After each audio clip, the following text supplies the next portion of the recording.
Rosalie, ano ang detalye sa manifestasyon ng ilang NUP members laban kay Congressman Barzaga? Ella, naghain ng motion at manifestation ng ilang National Unity Party o NUP members sa Kamara sa House Committee on Ethics and Privileges laban kay Cavite 4th District Representative Francisco Kiko Barzaga. Sinuspende ng Kamara si Representative Barzaga sa loob ng 2 buwan dahil sa misconduct noong December 2025. Hinihiling ng complainant sa House panel na makapagsagawa ng komprehensibong fitness determination sa baguhang kongresista bago ito pahintulutang makabalik sa kanyang legislative functions.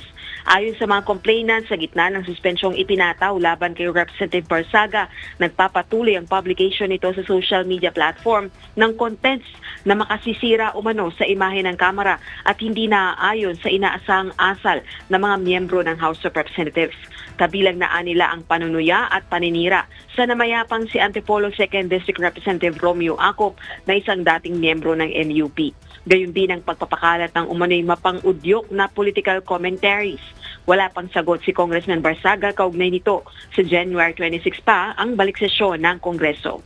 Balik sa iyo, Ella. Alright, maraming salamat, Rosalie Coz.